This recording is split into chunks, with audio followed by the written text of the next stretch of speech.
चार्वाक दर्शन से संक्रमण करने के लिए तो साधक को जिन कारणों की ओर ध्यान देना चाहिए उसमें पहला कारण तो यही है कि जिस तरह के जीवन की और समाज की जिस तरह के व्यक्तिगत जीवन और सामाजिक जीवन की व्यवस्था वो सोचते हैं, पहले तो ऐसा कभी हुआ नहीं, होता दिखाई नहीं देता। और दूसरे, यदि कदाचित व्यक्तिगत जीवन में कहीं ये सिद्ध भी हो जाए कि व्यक्ति स्वस्थ भी होवे, सुख के साधन भी हो, संपन्न भी हो, संयमी भी हो, समाज में उसकी विश्वसनीयता भी हो, तो इन सब चीज़ों के कदाचित हो जाने पर भी व्यक्ति पूर्ण तृप्ति की अनुभूति खोजता रहता है और उसके जीवन में जो द्वंद्व की अनुभूति है वो बनी रह जाती है।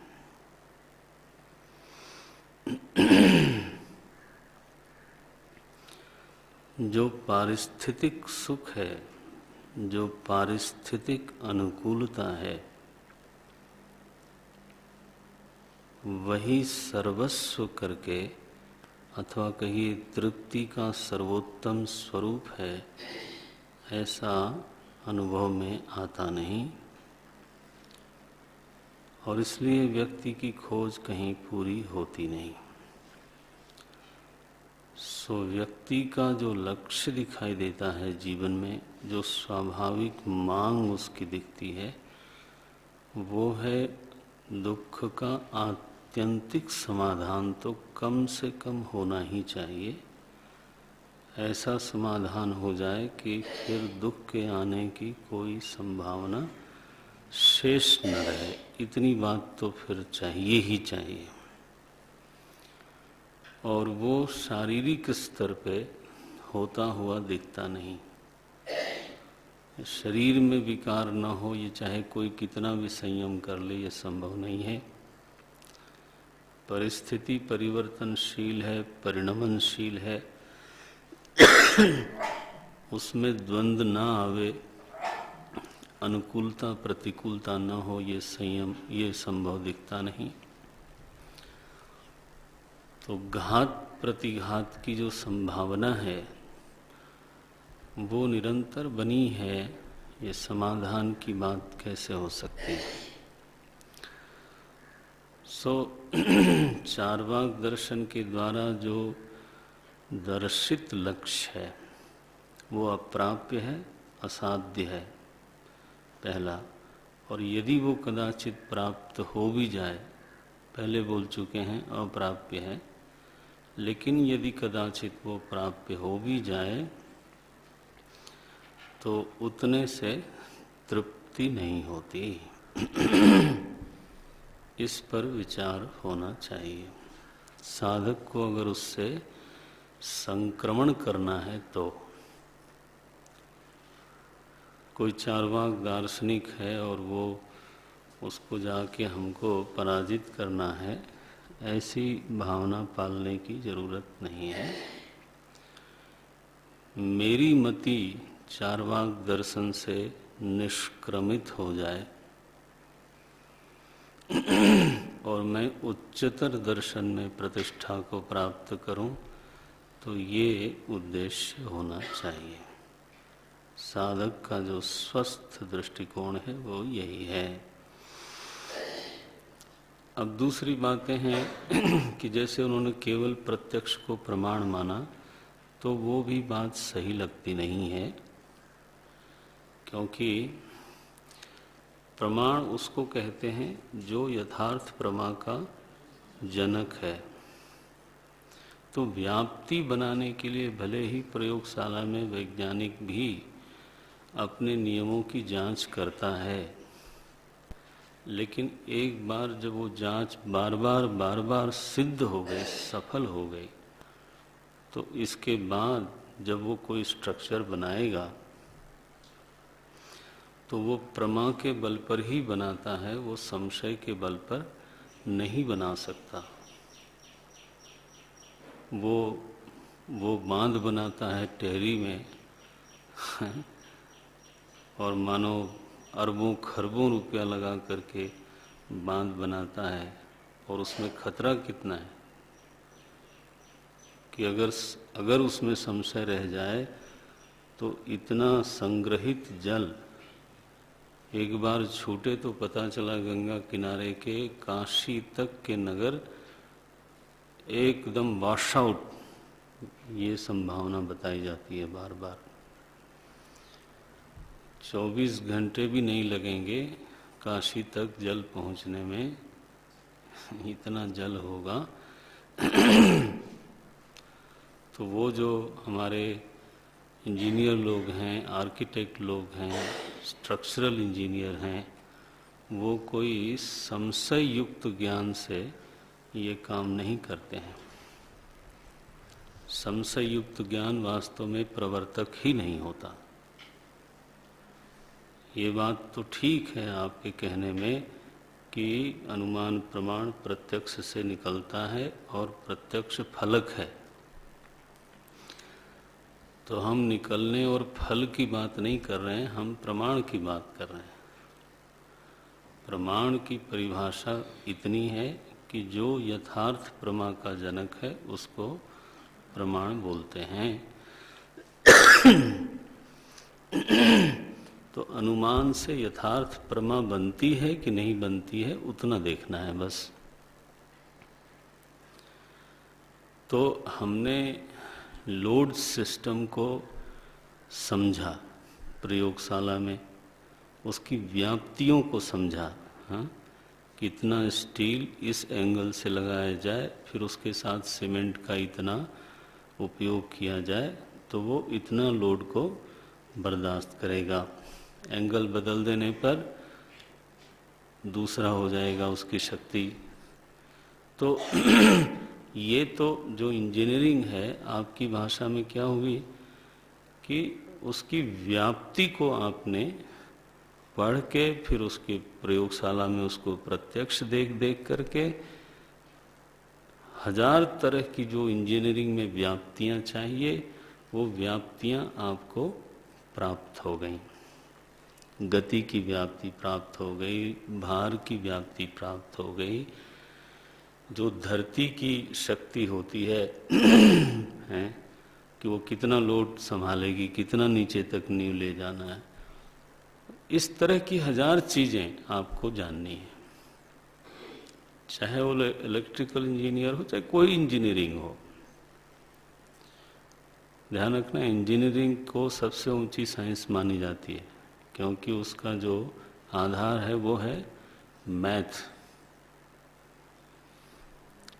मैथ को 98, 99 पॉइंट समथिंग प्रोबेबिलिटी में हाई ले जाते हैं उसको।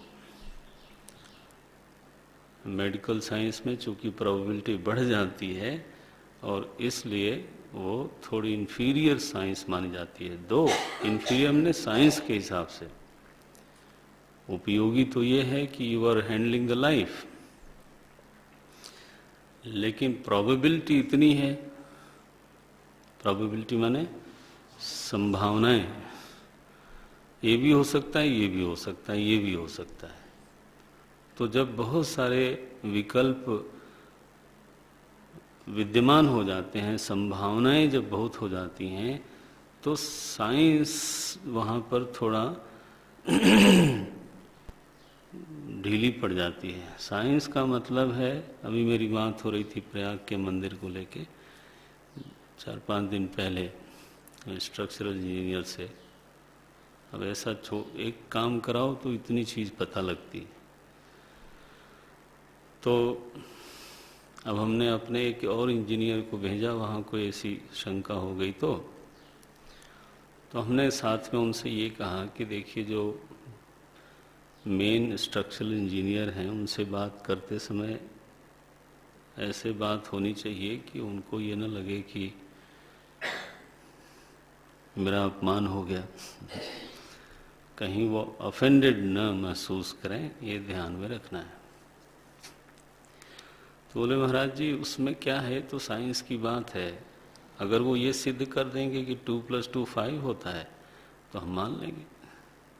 ये तो साइंस की बात है। मैथ का जो रिजल्ट आता है वो रिजल्ट हमको भी मानना पड़ेगा और उनको भी मानना पड़ेगा, सिंपल बात है। तो साइंस में निश्चितता होनी चाहिए, और सच्ची बात यही है कि प्रवर्तक ज्ञान निश्चित ज्ञान ही होता है। संशय युक्त ज्ञान प्रवर्तक हो नहीं सकता। आपको पुल बनाना है जिस पे हजारों लाखों गाड़ियां चलनी हैं और आपको संशय हो रहा है कि पता नहीं ये तो कौन बनाएगा पुल ऐसे। एक से एक चीजें बनाई जाती हैं। स्वेज नहर बनाई गई, नारायण, आप उनका इतिहास देखो, कभी हम डिस्कवरी पे देखते हैं, दंग रहता है व्यक्ति की। इंजीनियरिंग का चमत्कार जिसको बोलते हैं।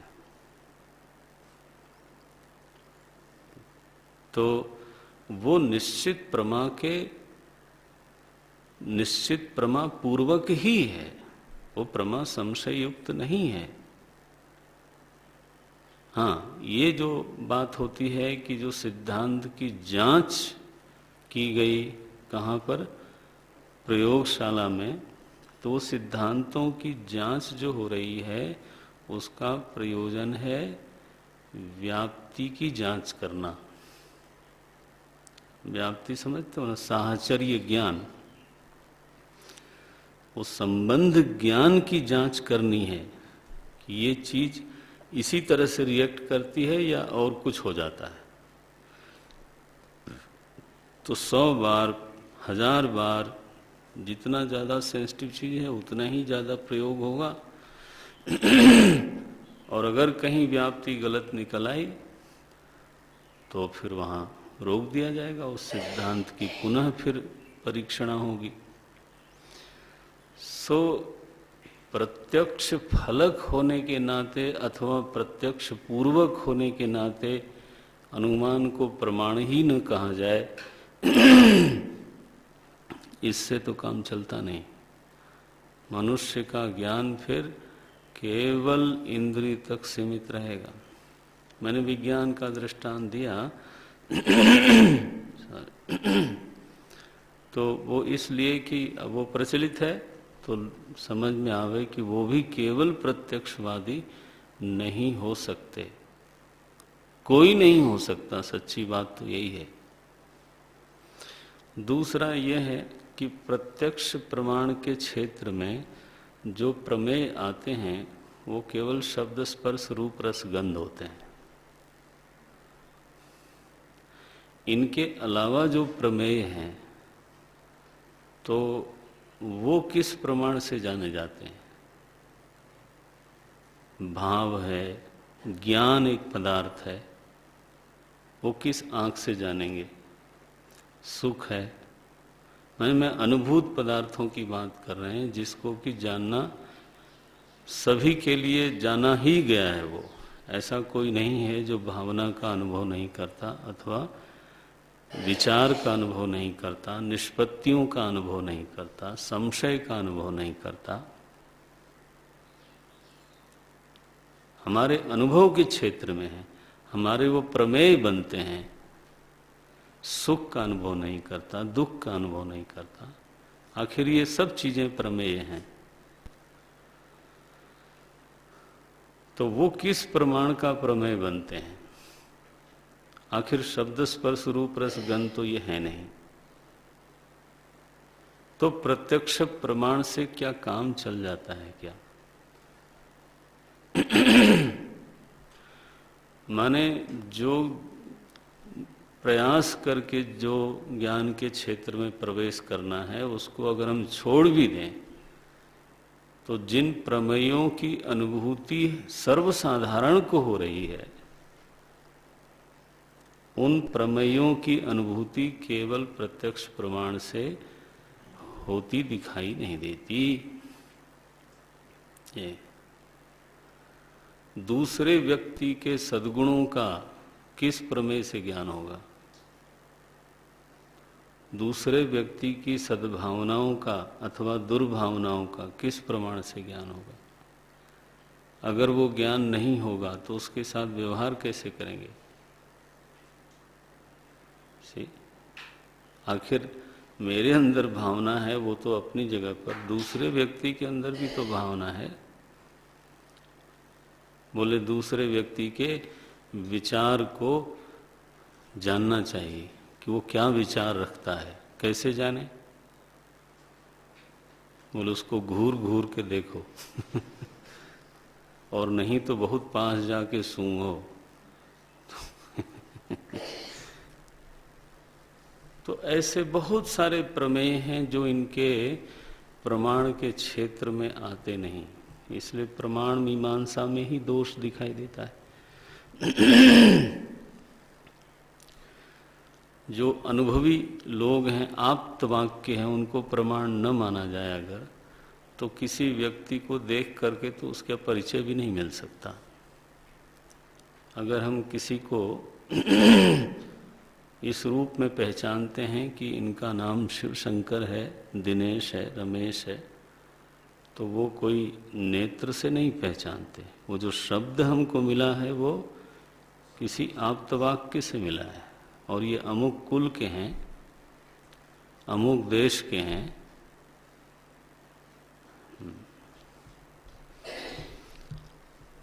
कहा गया कि आजकल एयरपोर्ट पर इस तरह की बड़ी सख्त तलाशी होती है। अब ये प्रमा बनेगी कि नहीं बनेगी, और यह प्रमा फिर हमारी प्रवृत्ति को प्रभावित करेगी कि नहीं करेगी, कि हम जाके ही एयरपोर्ट पे देखें कि वहाँ क्या होता है। ये तो फिर व्यक्ति की प्रवृत्ति अथवा प्रवृत्ति से निवृत्ति किस ज्ञान से हुई? सुन लिया कि वहाँ दंगा हो रहा है तो निवृत्ति हो गई, तो प्रमा के कारण ही तो निवृत्ति हुई। अब ये कहो कि वो भी किसी का प्रत्यक्ष है, तो वो कौन मना करता है? किसी का प्रत्यक्ष तो ठीक है, लेकिन मुझे जो यहाँ प्रमा प्राप्त हो रही है उस प्रमा का जनक कौन है? मैं तो वहां नहीं हूं। प्रमाण की परिभाषा पर टिकना चाहिए ना। प्रमाण की परिभाषा क्या है? प्रमा का जो जनक है, यथार्थ प्रमा का जो जनक है उसको प्रमाण बोलते हैं। तो जो भी यथार्थ प्रमा का जनक बन जाएगा उसको प्रमाण क्यों न कहा जाए। और प्रमेय भिन्न है दोनों के। एक का प्रमेय परोक्ष है, एक का प्रमेय शब्द स्पर्श रूप रस गंधादि से अलग भी हो सकता है। ये देखो, जैसे इंद्रिय का अनुमान करता है व्यक्ति, बुद्धि का अनुमान करता है, अंतः प्रत्यक्ष भी करता है, अनुमान भी करता है। अनुमान क्या है? सामान्तो दृष्ट अनुमान है। जैसे हर क्रिया को करण की जरूरत पड़ती है, तो दर्शन क्रिया हो रही है, इसलिए दर्शन क्रिया के करण को नेत्र बोलते हैं। ये कोई भी नेत्र को और किसी तरह से जान नहीं सकता, अनुमिति ही है। एक सामर्थ्य के रूप में आप अनुभव कर लोगे, लेकिन जब उसकी परिभाषा करनी पड़ेगी तो ऐसे करनी पड़ेगी। बहरहाल, तो प्रमाणों के ऊपर भी पूरी तत्परता से विचार होना चाहिए, तब जरूर साधक को भीतर लग सकता है कि ये केवल प्रत्यक्ष प्रमाण को आधार बना करके तो सारी व्यवस्था के बारे में सोचना, ये ज्ञान का स्रोत ही कमजोर हो गया। अब उसका परिणाम क्या हुआ? 4 महाभूत को माना गया। चारों महाभूत जहां हैं उसको नहीं माना गया। क्यों? क्योंकि वो शब्द स्पर्श रूप रसगंध में से नहीं आता। अब बोलो, माने पृथ्वी को माना जाए, पृथ्वी जहाँ है उसको न माना जाए, वायु को माना जाए, अग्नि को माना जाए, जल को माना जाए, लेकिन ये चारों जिस अवकाश में हैं उस अवकाश को न माना जाए।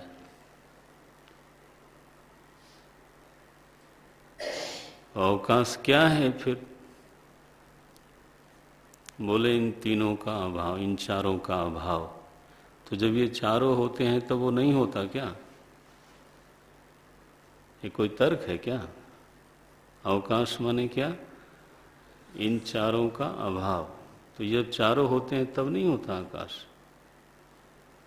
अभाव क्यों खोजते हो? ये तो इनके होने पर भी हैं और इनके नहीं होने पर भी है। वो तो एक ऐसी स्वतंत्र वस्तु है ये। देखो, सो तत्व मीमांसा में भी फिर बहुत सारे दोष दिखाई देने लग जाएंगे। जैसे ही आपने प्रमाण को थोड़ा शुद्ध किया तो 4 के 5 तत्व बन जाएंगे, तुरंत ही बनेंगे। फिर विकृत वस्तु नष्ट नहीं होगी, ये सिद्धांत बनेगा नहीं। एक चीज जो विकारी है, जो पूर्व रूप को निरंतर छोड़ करके अन्य अन्य रूप को धारण कर रही है, वो नष्ट नहीं होगी। इसकी व्याप्ति आपको कहाँ से मिली? हम तो देखते हैं घटपट में कि वो विकृत होती है, वो टूट जाती है। घर में विकार आता है, वो टूट जाता है। शरीर में विकार आता है, उसका प्रध्वंसा भाव होता है। हमारी व्याप्ति तो बनी हुई है कि जो विकारी है वो एक न एक दिन नष्ट हो जाता है। कोई 2 दिन में, कोई 2 वर्ष में और कोई 200 वर्ष में। समय की बात हो सकती है, लेकिन विकृत वस्तु नष्ट न होवे, इसकी व्याप्ति आपके पास क्या है? इस तरह के प्रश्न आते हैं मन में। तो ये सारे विचारों का फिर परिणाम ये निकलना चाहिए है ना, कि हमारी जो मति है ना, हमारी समझ जो है, हमारा जो दर्शन है, वो चार्वाक से निकले। तो चैतन्य विशिष्ट काया से काम चलता नहीं, क्योंकि सभी की काया चैतन्य विशिष्ट होने पर भी सभी के व्यवहार में भेद है, और परिस्थिति भेद न होने पर भी भेद होता है। एक ही घर में, एक ही देश में, है ना, एक ही माता पिता के संतान, और कभी तो जुड़वा, बताओ, फिर उनके व्यवहार में भेद होता है, स्वभाव में भेद होता है। अगर कोई कारण बताता है कि पारिस्थितिक कारणों के कारण कोई मेधावी हो गया और कोई मंद हो गया, तो वो परिस्थितियां बतानी पड़ेंगी। तो जिन परिस्थितियों का निर्धारण आज तक कभी किसी ने भी किया है, वो निर्धारण हमेशा फेल हुआ है, क्योंकि उसी परिस्थिति में एक व्यक्ति चरम तक पहुंच जाता है, और सुघड़ से सुघड़ परिस्थिति में एक व्यक्ति जहां से शुरू हुआ था उससे भी नीचे जाता है। ये इसलिए केवल संस्कारों की बात छोड़ के, पूर्व शरीर के द्वारा अर्जित किए हुई कमाई को छोड़ करके केवल इसी शरीर से शरीर के सारे अनुभवों की व्याख्या हो जाए, ऐसा देखा नहीं जाता। ये हमको लगना चाहिए, ध्यान रखना। ये जब तक हमको नहीं चोट करेगा तब तक हम उसमें से निकलेंगे नहीं।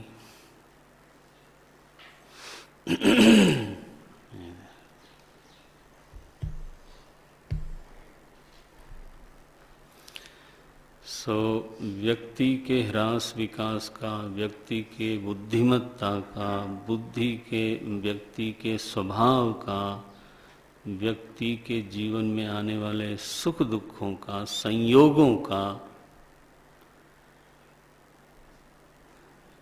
हेतु केवल परिस्थिति में दिखाई नहीं देता।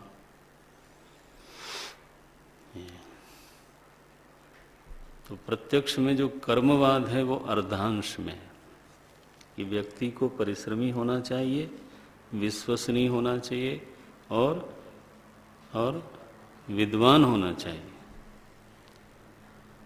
तो विद्वान हो करके परिश्रम जीवन में करना चाहिए और उससे सुख के साधन जुटाने चाहिए। तो इसका मतलब है कि सुख के साधनों का संबंध ज्ञान पूर्वक किए हुए कर्म से है। माना ना फिर? तो अब कर्म का अगर फल के साथ संबंध मानते हो तो जन्म लेते ही जो फल प्राप्त हुए उनका कारण फिर किसको बताओगे आप?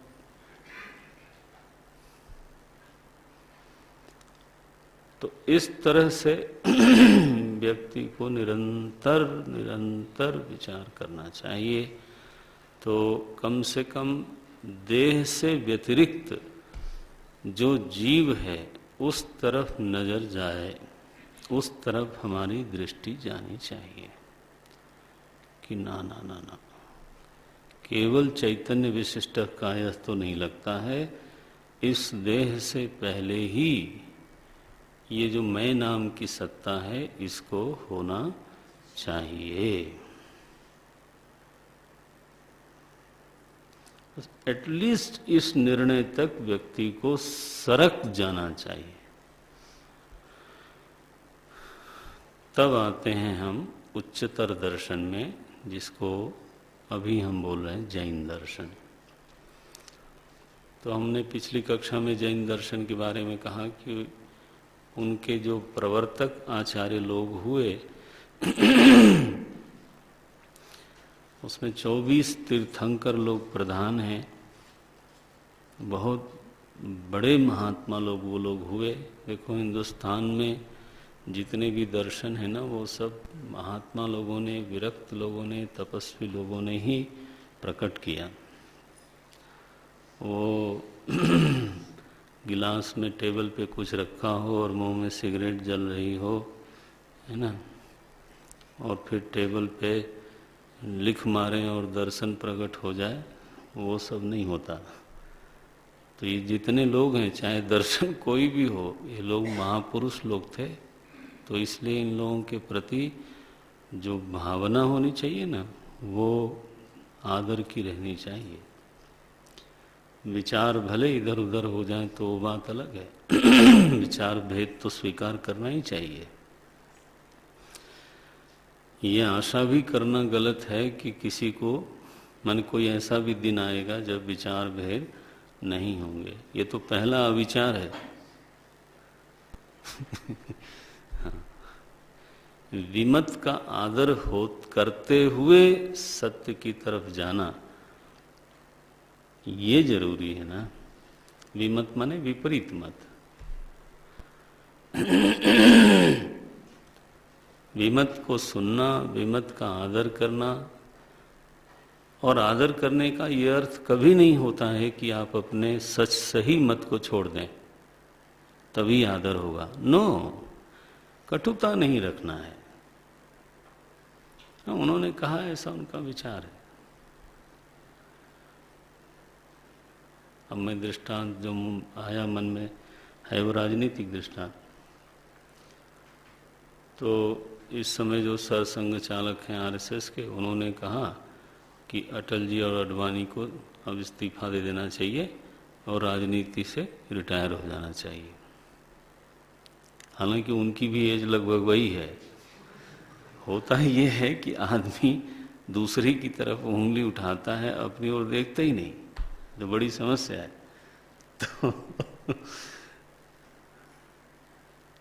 तो 2-3 दिन बाद वाजपेयी जी से पूछा गया कि ऐसा उनका प्रस्ताव है, तो बोले कि अच्छा विचार है।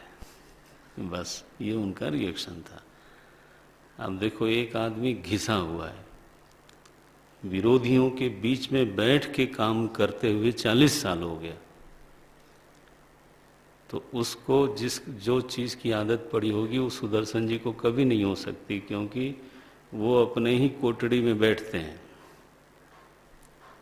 आप समझते हो, एक ही विचारधारा और उन्हीं विचारधारा के लोगों के बीच में बैठना, दूसरे को दुश्मन नंबर 1। जब आपको संसद में बैठना पड़ेगा, संगठन चलाना होगा इस तरह का जिसमें विपक्ष की अनिवार्यता हो, और वो दुश्मन नहीं है, वो घटक है डेमोक्रेसी का, तो वहाँ केवल पार्टी नहीं, दूसरी पार्टी, तीसरी पार्टी और सबकी बात सुन करके बीच से रास्ता निकाल के चलना, राजनीति बड़ी तपस्या है भैया। और हम लोग बहुत जल्दी टिप्पणी करते हैं, लेकिन मन संयम, वाक संयम, मनोवेगों पर संयम जितना उन लोगों को करना पड़ता है, हम लोग तो 2 मिनट में तिलमिला जाते हैं ना, आवेगी हो जाते हैं। तो कैसा उन्होंने जवाब दिया, अच्छा विचार है, बस छुट्टी करी। इसका मतलब थोड़ो कि वो रिटायर हो जाएंगे, क्यों हो जाएंगे?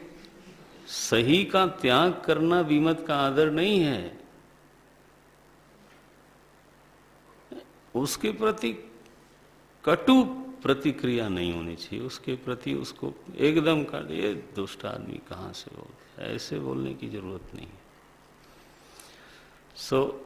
महात्मा लोग थे, 24 तीर्थंकर हुए, लेकिन संगठन जो जैन धर्म का बना वो महावीर स्वामी जी के ही काल में बना। महावीर स्वामी जी ने इसका फिर ठीक स्वरूप बनाया, और ये ईसा से करीब 600 वर्ष पहले इनका अवतरण हुआ। 599 वर्ष ईसा पूर्व ये तिथि है, और स्वामी जी करीब करीब 72 वर्ष तक जीवित रहे। तो ईसा पूर्व 527 वर्ष में इनका शरीर शांत हुआ। तो इन्होंने ही फिर जैन धर्म का संगठन बनाया, गण बनाए, गणधर बनाए, शिष्य परंपरा चलाई, और फिर पूरे देश में प्रचार हुआ। जो उन्होंने बोले, जो पूर्व के तीर्थंकरों ने बोले, उनके गुरु थे पार्श्वनाथ, जो उसके पहले के तीर्थंकर थे।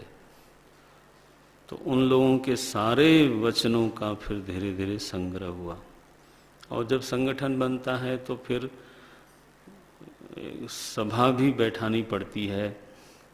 तो ये बौद्ध धर्म में भी हुआ और जैन धर्म में भी हुआ। हिंदू धर्म में पहले इस तरह की सभाओं का उल्लेख बहुत कम मिलता है, लेकिन इन दोनों धर्मों में बड़ी बड़ी सभाओं का आयोजन मिलता है। इनके एक आचार्य हुए भद्रबाहु,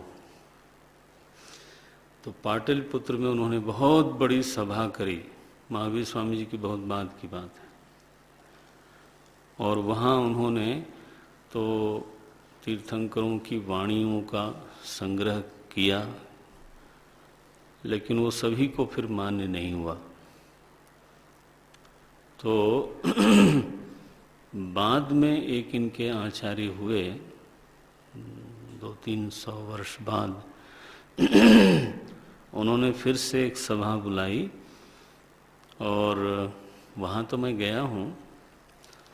वो गुजरात में भावनगर है, भावनगर के पास एक वल्लभीपुर है, वल्लभीपुर, मैं तो गया वहाँ पर।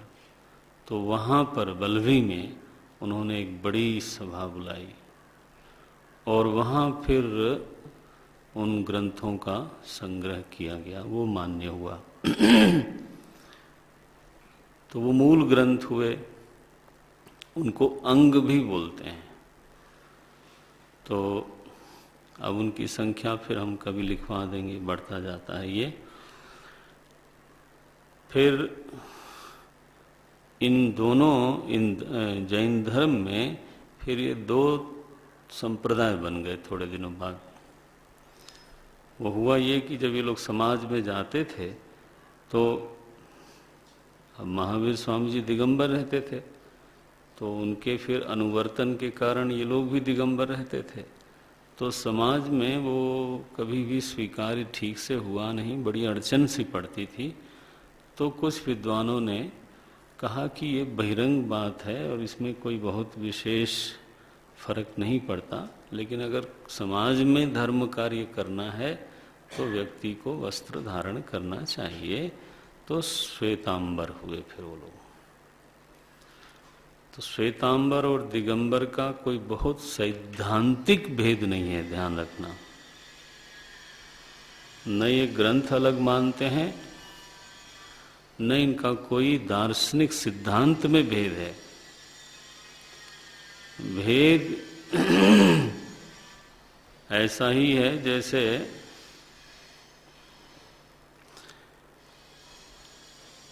कोई दाढ़ी रखता हो, कोई न रखे।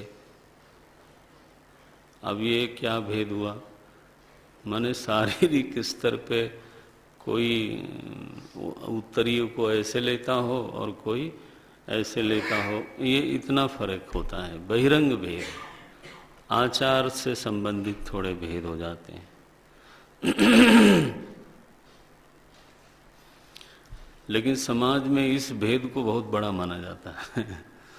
हाँ। समाज में अब देखो, सिख धर्म और हिंदू धर्म माने वैदिक धर्म, सिद्धांत में कोई भेद नहीं है। क्या भेद है? एक दाढ़ी रखता है, एक नहीं रखता है। एक शिखा रखता है और एक पगड़ी बांधता है। पंच जिसको आप कहते हो, 5 चिन्ह है, केस, कड़ा, कच्छ, कृपाण और कंघा। दूसरे लोग नहीं रखते।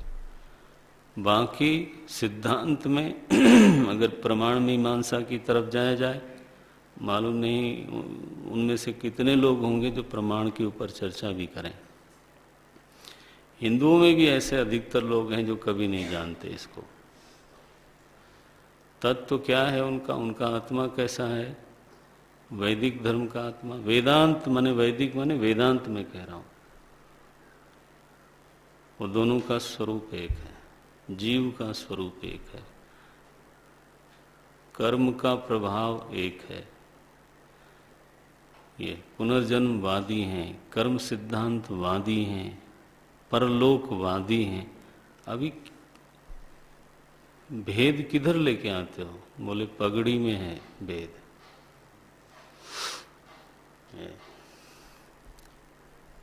लेकिन आप जानते हो समाज में इन चीजों का बहुत महत्व हो जाता है। बस एनीवे, तो 2 संप्रदाय हो गए, श्वेतांबर और दिगंबर। तो अभी भी हैं वो लोग, दोनों अपना अपना संप्रदाय चलाते हैं। इनमें आगे चल करके बड़े न्याय से संपन्न लोग, माने तर्क से पूरी तरह से सुसज्जित आचार्य लोग हुए और उन्होंने बहुत सारे ग्रंथ लिखे। उनमें से मैं उमा स्वाति करके एक आचार्य हुए, वो जो उन्होंने ग्रंथ लिखा वो जैन दर्शन का एक तरह का आधार ग्रंथ मानते हैं। उसका नाम है तत्वार्थ अधिगम सूत्र। आप ऐसा समझो जैसे आपके यहाँ ब्रह्म सूत्र है, वैसे तत्वार्थ अधिगम सूत्र। उन्होंने इस ग्रंथ की रचना की और उसके ऊपर टीका भी लिखी, खुद ही लिखी। तो ये जो ग्रंथ है वो प्रायः जैनी विद्वानों को सभी को मान्य है। बाद में सिद्धसेन दिवाकर हुए, कुंदाचार्य हुए, सिद्धसेन नगड़ी हुए,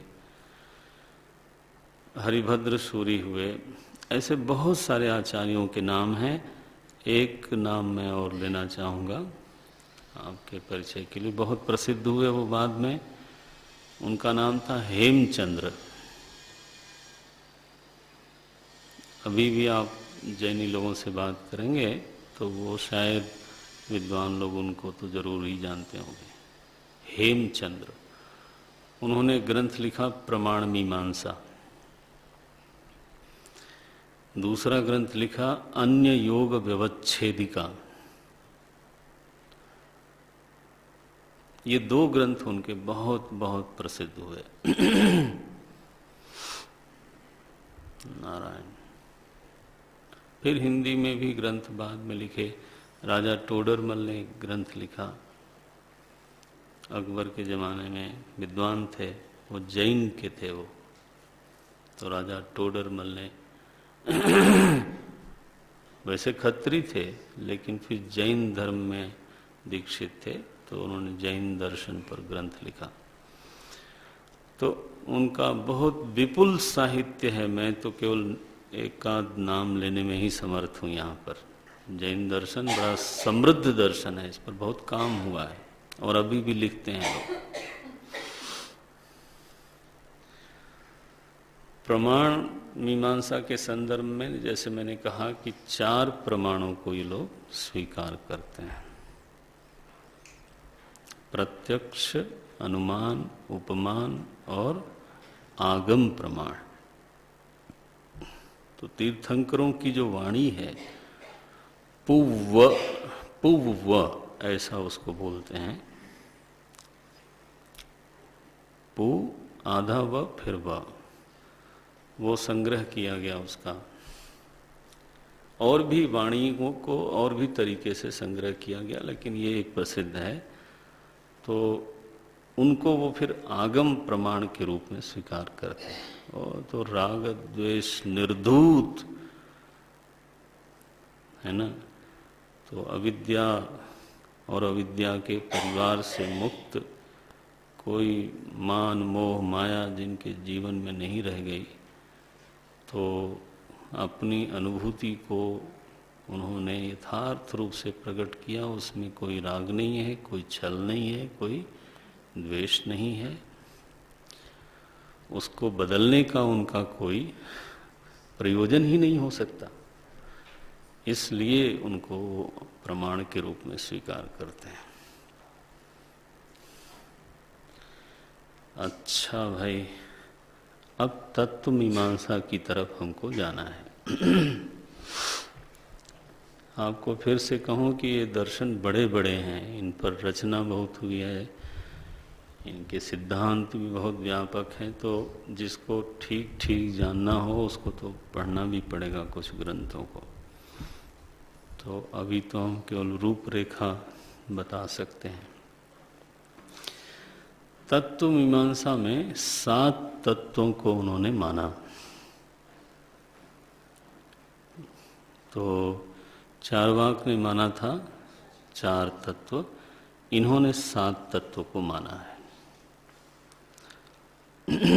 तत्व का अभिप्राय होता है, मैंने एक तरह से कह लो, जो नित्य हो, जो अविनाशी हो,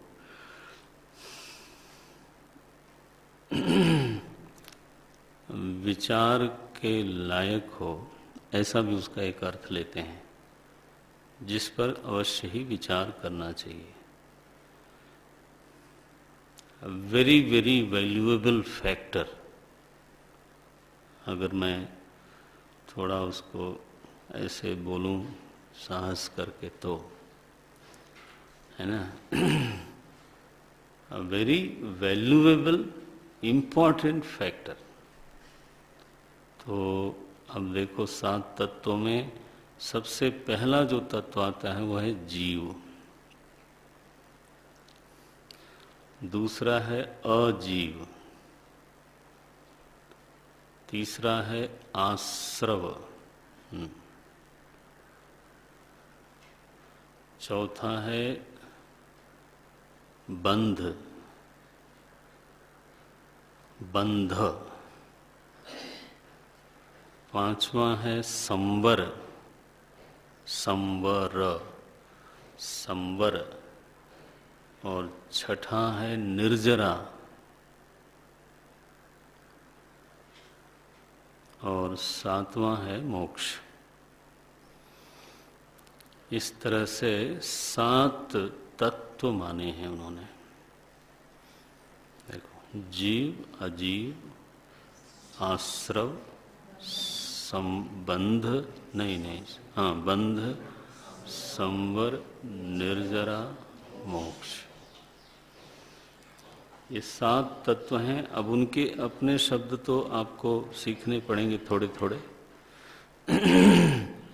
तो इसमें अब हम पहले सृष्टि मीमांसा की तरफ जाने की बजाय पहले जीव को देखना पड़ेगा। उसी से सृष्टि मीमांसा भी थोड़ी हो जाएगी। तो जीव के ऊपर बड़ा शोध किया है इन्होंने, बहुत ही शोध है। यानी जिसको अंग्रेजी में आप लोग बोलते हो माइंड बॉगलिंग, ऐसा है। आप पढ़ो उसको तो फिर देखो, कभी कभी बहुत ही कॉम्प्लिकेटेड सा लगता है। लेकिन अब चूंकि आप वेदांत के विद्यार्थी हो ना, तो ऊपरी छत पर आदमी खड़ा हो तो थोड़ा थोड़ा समझता है कि कौन क्या बोल रहा है। तो इतनी बात तो पक्की है कि जीव में तो चेतना नित्य है। ये उनका पहला निर्णय है। जीव चेतन है और चेतना नित्य है।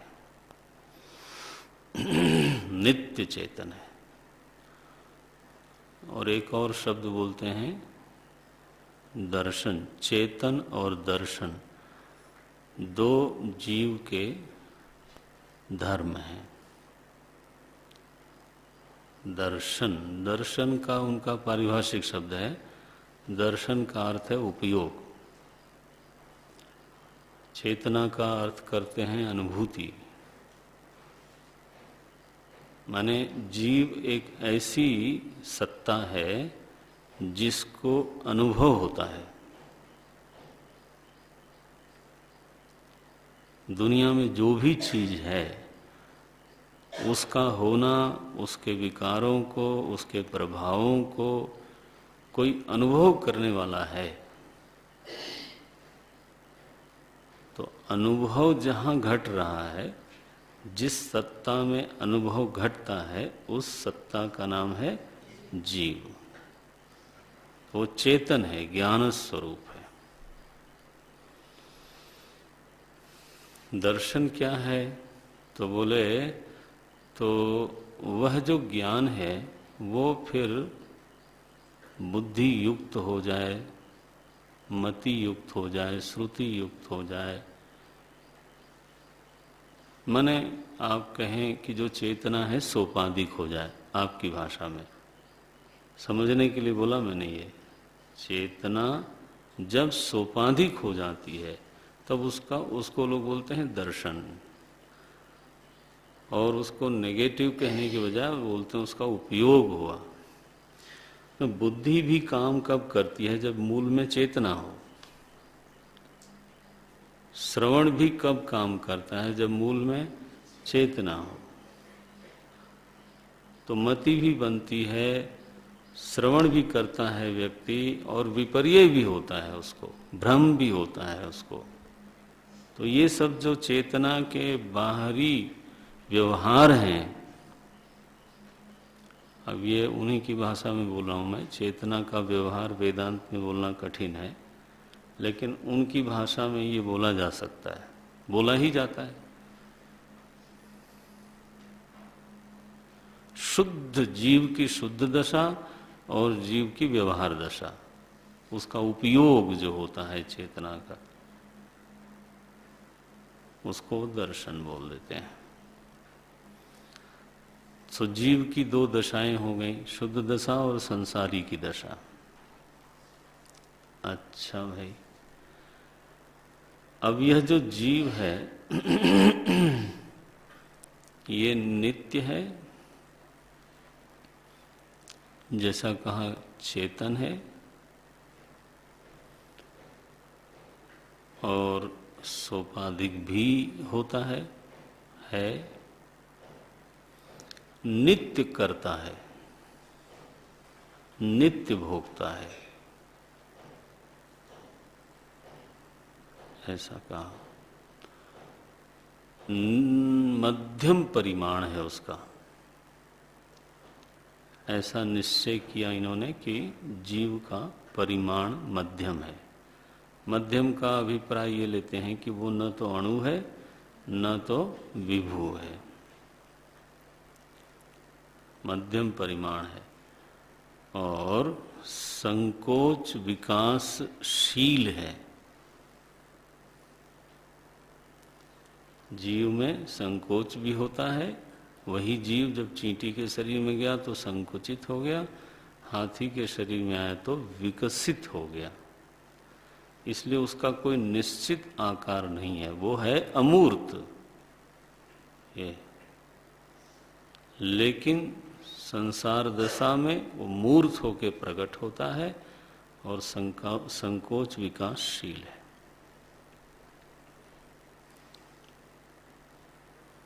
वो परिणामी है, ऐसे बोलते हैं, जीव नित्य परिणामी है। तो ऐसा भी बोलते हैं कि जैन दर्शन परिणामवादी है, लेकिन परिणाम में भी एक बड़ी सूक्ष्म बात इन्होंने कही, अपीलिंग है कि परिणाम में माने किसी भी द्रव्य में तीन चीजें होती हैं। एक कहा उन्होंने तो उत्पाद, एक है व्यय, और तीसरे को बोलते हैं द्रव्य। द्रव्य, ध्रुव शब्द से द्रव्य बना है। तो माने परिणाम में ऐसा देखा जाता है कि परिणमित होने वाली चीज में एक चीज जो नहीं थी पहले वो उत्पन्न हो गई, ठीक है, और जो पहले थी वो व्यय हो गई। तो जब चीज बदल रही होती है तो पहले वाली चीज का लोप हो गया और दूसरी चीज जो है वो प्रकट हो गई। तो उत्पाद भी होता है और व्यय भी होता है, लेकिन उसमें एक ध्रुव तत्व होता है जो उत्पन्न नहीं होता और जो व्यय नहीं होता। तो तीन धर्म होते हैं, उत्पाद, व्यय और द्रव्य।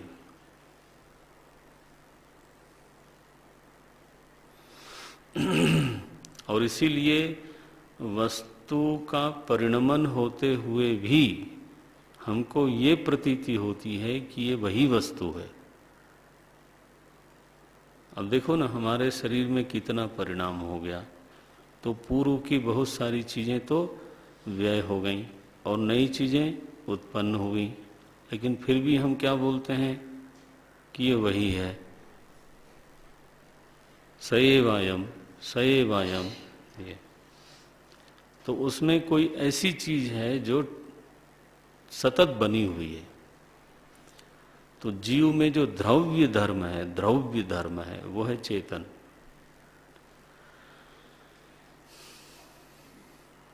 और बाकी वो सब के सब तो उत्पाद हैं और व्यय होते हैं। तो जीव परिणामी है, मध्यम परिमाण का है, संकोच विकासशील है। अच्छा भाई, अब हम आ जाते हैं अजीव पर। थोड़ा थोड़ा इन चीज़ों को देखने की कोशिश करते हैं। अजीव, जैसा कि नाम से आप देख रहे हो, अजीव माने होता है जिसमें जीवन नहीं है। नारायण।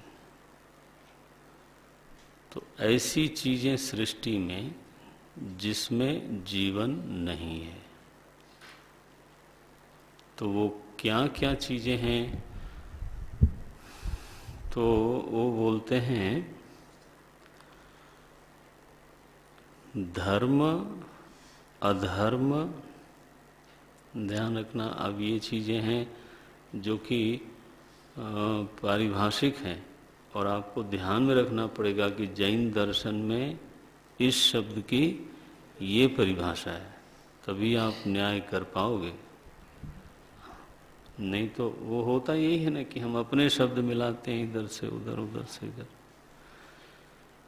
तो अजीव तत्वों में उन्होंने कहा कि एक है धर्म, दूसरा है अधर्म, तीसरा है आकाश, चौथा है पुद्गल, और पांचवा है काल।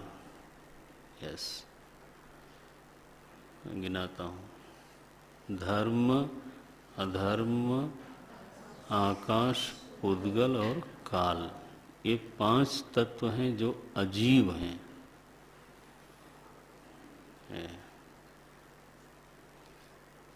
अब देखो कैसे समेटा जाए दर्शन को। सो धर्म और अधर्म पर हम बाद में आते हैं, आकाश पर भी बांधे, पहले पुद्गल को देख लें। पुद्गल माने क्या होता है, तो बोले पंचीकृत, जो आपके यहाँ शब्द है ना पंचीकृत पंच महाभूत, तो वो आप समझ लो 4 महाभूतों का जो सम्मिश्रण है, 4 महाभूतों का जो एक मिला जुला जो ठोस रूप है, उसको बोलते हैं पुद्गल। ये तो आपका हमारा जो शरीर है उनकी भाषा में ये क्या है, पुद्गल है। और इतना ही नहीं, एक खंभा भी पुद्गल है और वृक्ष भी पुद्गल है। माने जो भी जिसको आप ठोस द्रव्य बोलते हो वो सब का सब पुद्गल है। उसमें भार होता है, उसमें संयोग करने की क्षमता है, वियोग करने की क्षमता है, वो सब सावयव होता है। पुद्गल में ही रूप होता है, पुद्गल में ही रस होता है, षड्रस होता है। पुद्गल में ही 2 तरह की गंध होती है, सुरभि और असुरभि ऐसे बोलते हैं। और पुद्गल में ही स्पर्श होता है, वो भी गिन डाला, 8 तरह के स्पर्श होते हैं। बहुत काम किया है जैन दर्शन ने, प्रौढ़ दर्शन है साहब, विद्वान लोग हुए उनमें। तो ये पुद्गल है जिसका वजन लेते हो आप, जिसको छू सकते हो, जिसको मैंने सूंघ सकते हो, ये सब चीजें। तो ये पुद्गल जो है वो नित्य परिणामी है, परिणमित होता रहता है, परिणमित होता रहता है, क्षणस्थायी। बिल्कुल आप समझो, देखते देखते उसके धर्म बदलते रहते हैं, बदलते रहते हैं। माने उसका रूप बदल गया, उसका स्पर्श बदल गया, उसकी गंध बदल गई, लाइक दैट। इस तरह का परिणमन निरंतर निरंतर निरंतर होता रहता है सारी सृष्टि में। ये जो व्यक्त सृष्टि जिसको आप देख रहे हो, वो क्या है, वो पुद्गल रूप है बस।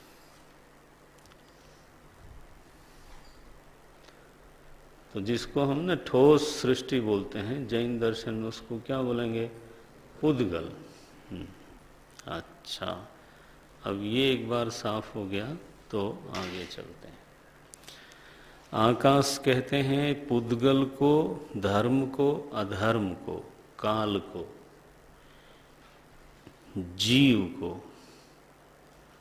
इन सभी को आश्रय देने वाले अवकाश को आकाश कहते हैं।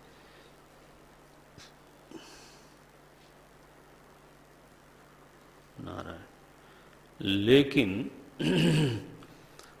ये जो आकाश है इसमें शब्द गुण नहीं है जैन दर्शन के अनुसार।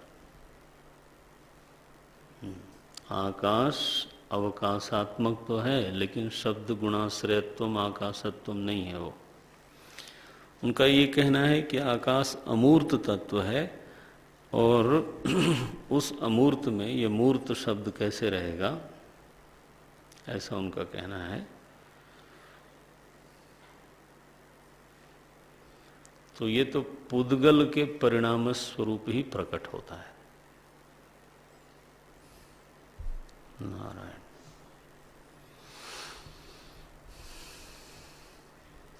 और वो नित्य नहीं, जैसे रूप रस गंध तो पुद्गल में हमेशा ही रहते हैं, लेकिन ये शब्द कभी सुनाई देता है कभी नहीं सुनाई देता।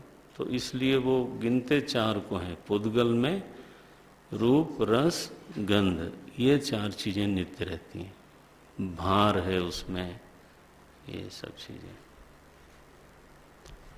स्थूलता की प्रतीति है। ओम। अब देखो तो जीव है और वो कर्ता भोक्ता है और वो अनादि है, काल में नित्य है, संख्या में अनेक है और सावयव है। ये शब्द मैं नहीं बोला था उस समय। जीव जैन मत में सावयव है, सावयव माने उसमें प्रदेश है।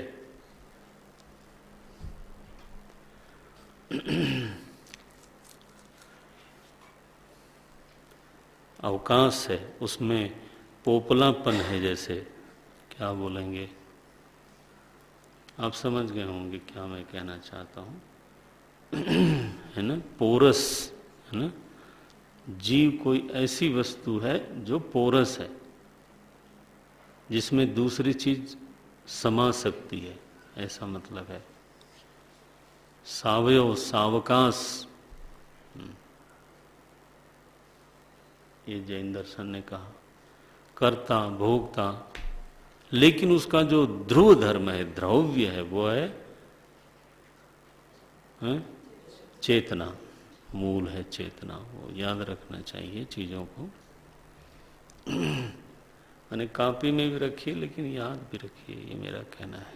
ये तो हमारे लिए तो बहुत ही इंटरेस्टिंग विषय रहा ये, अभी भी हमारे लिए इंटरेस्टिंग। हम पढ़ते हैं कभी तो एक मन में वैसे ही कंपैरिजन होता रहता है, देखो कैसे कैसे सोचा है लोगों ने। समय हो गया, बड़ा विचित्र मामला है।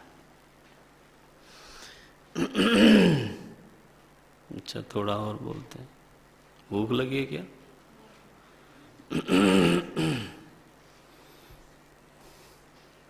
तो बोलते हैं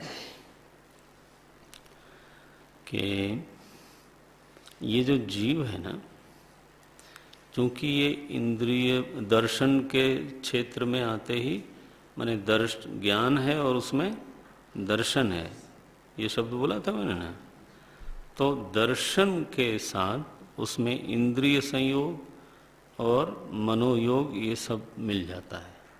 तो जीव सोपाधिक है, इसीलिए हम लोग जब मनन करते हैं जैन दर्शन पर, तो ऐसा समझ में आता है कि ये सोपाधिक आत्मा को ही आत्मा बोलते हैं। तो इंद्रिय संयुक्त है, बुद्धि संयुक्त है। तो अब क्या हुआ, इसको थोड़ा ध्यान से देखना कि उद्गल हैं बाहर, कण कण रूप में है, और वो फिर 2 जुड़ते हैं, 3 जुड़ते हैं, 4 जुड़ते हैं, तो स्थूल प्रतीति होने लगती है। जीव में वो चिपक जाते हैं, और इसलिए जब जीव में वो चिपकते हैं तो वो काया धारण कर लेता है।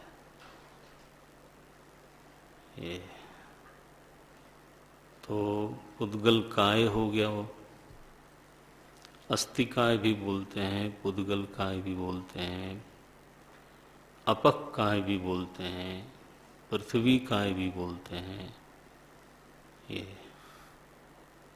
तेजक काय भी बोलते हैं। यानी जीव एक ऐसी सत्ता है उनके दर्शन में जिसमें पुद्गल चिपक सकते हैं।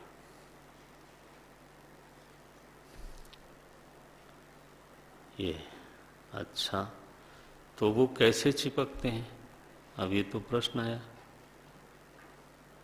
तो वो बोलते हैं कि इंद्रिय, वाणी और मन, ये तीन चीज है हमारे पास। तो इंद्रिय में अथवा वाणी में अथवा मन में जब क्रिया होती है ना तीनों में, तो उसको ये लोग बोलते हैं योग। ये कोई इनकी अपनी परिभाषा है, कभी मिलाना नहीं आप। ये आपकी पहली जरूरत है कि एक दर्शन के शब्दों को उसी के अर्थ में समझना है, दूसरे में नहीं मिलाना है। तो इनके यहाँ योग का अर्थ है मन की क्रिया, वाणी की क्रिया और इंद्रिय की क्रिया। तो जब ये क्रिया होती है, माने योग होता है, तो जीव में एक विकार उत्पन्न होता है, उसको बोलते हैं भाव आश्रव। मैंने बोला था ना तीसरा लक्ष्य, तीसरा है 7 में से जीव, अजीव और तीसरा आश्रव।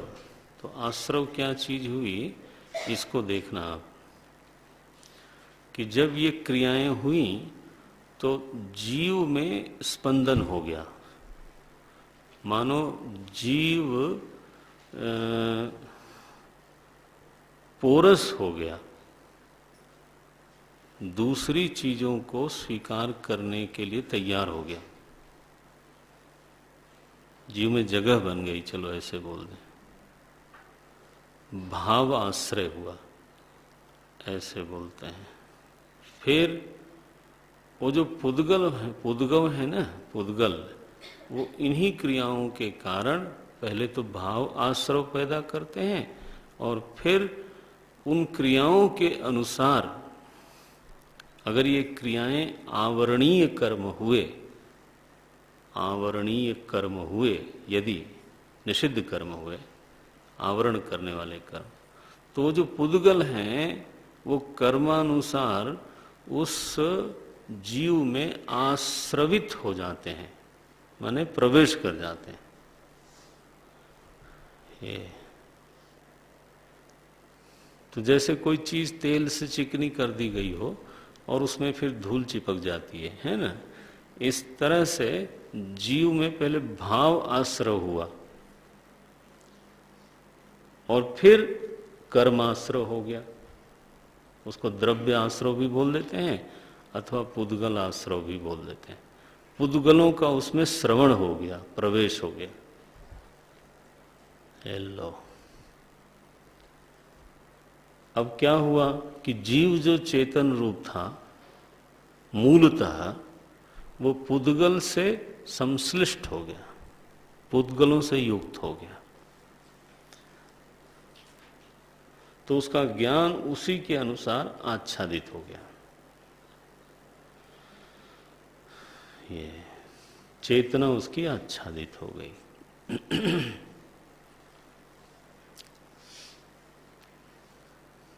तो यह जो वृक्ष है, अब ये जीवों की स्थिति कैसी कैसी बनती है फिर, माने ऐसी भी हो सकती है कि कोई जीव पृथ्वी काय लेके बैठा हो, पृथ्वी काय माने शिला बना बैठा है। ध्यान रखना वो लोग उसको भी जीव मानने को राजी हैं, क्योंकि पुद्गलों का इस तरह से वहां आश्रय हो गया कि वहां ज्ञान का पूर्ण अदर्शन है, कोई उपयोग दिखता नहीं, संवेदना नहीं, अनुभूति नहीं, मति नहीं, श्रुति नहीं। ये लेकिन वो अब इनके मत में वो है वो जीव नारायण।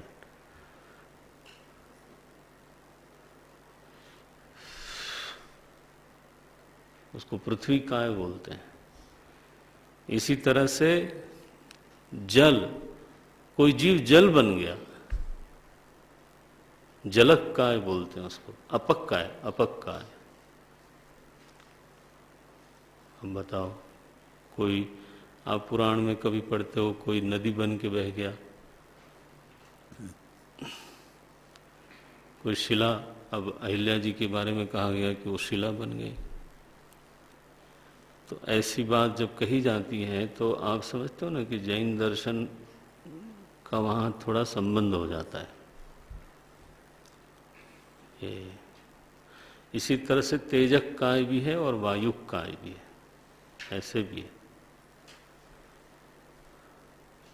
अब विचित्र विचित्र चीजें हैं ये, और एकांश में जरूर सच होगी। और हमारे शकटासुर की व्याख्या यही है कि वो वायु रूप था, तो उसका कोई अपना रूप ही नहीं था, इसलिए वो उस सकट में प्रवेश कर गया। ये तो आखिर एक एज ए कॉन्सेप्ट ही सही, but that concept is existing in your own scriptures.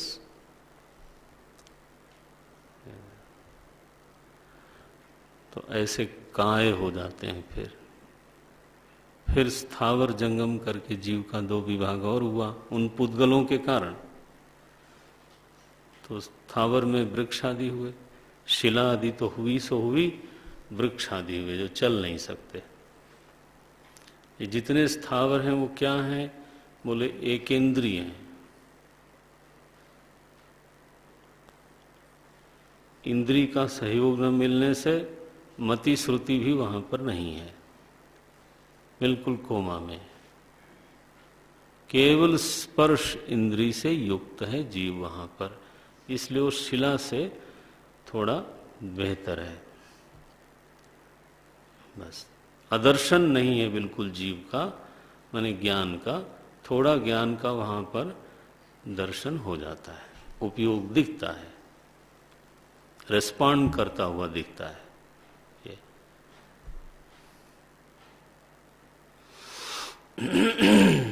ओम नारायण।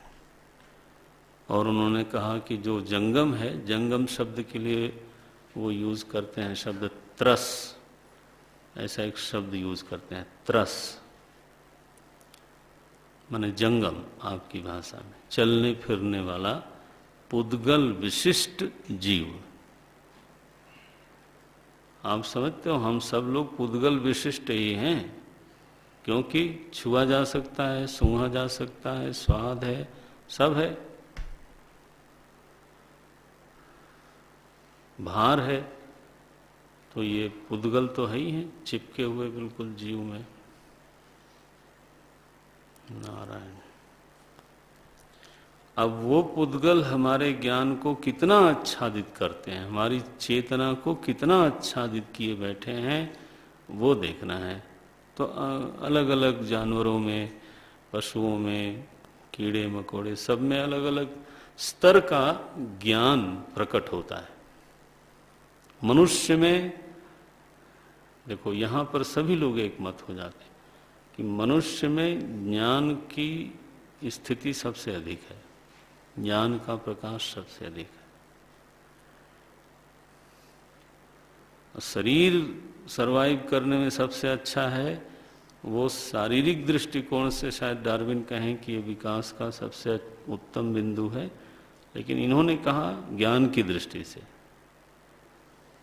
कि इसमें ज्ञान का प्रकाश बाकी सारे शेष जीवों से अधिक है।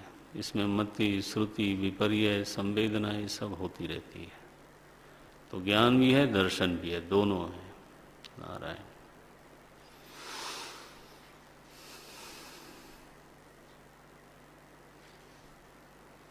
तो आश्रव की वजह से, अब देखो, कर्म कायिक, वाचिक, मानसिक, उस कर्म के कारण जीव में पुद्गलों का प्रवेश हुआ। यह जो प्रवेश प्रक्रिया है, उसको संपादन करने वाला जो तत्व है, उसका नाम है आश्रव। और ये आश्रव 2 तरह के हुए, भावाश्रव और द्रव्याश्रव।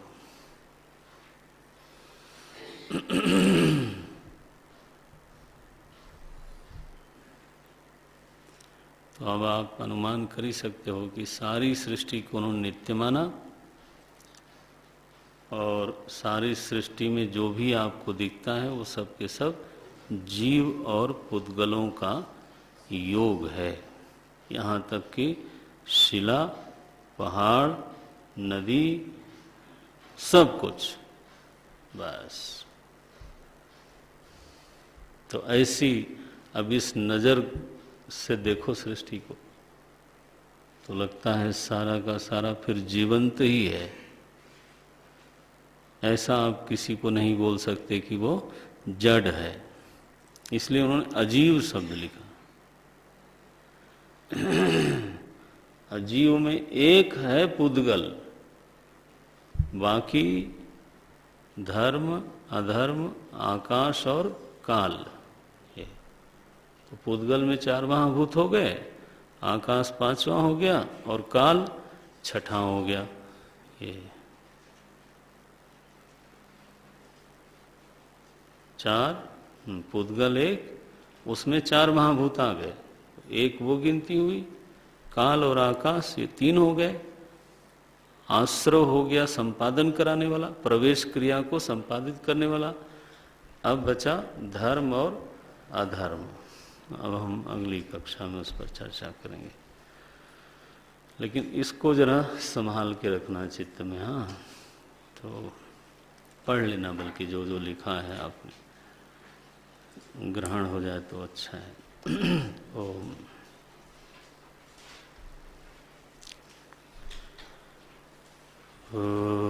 पूर्णमदः पूर्णमिदं पूर्णात् पूर्णमुदच्यते पूर्णस्य पूर्णमादाय पूर्णमेवावशिष्यते। ओम शांति शांति शांति। हरि ओम श्री गुरुभ्यो नमः। हरि ओम।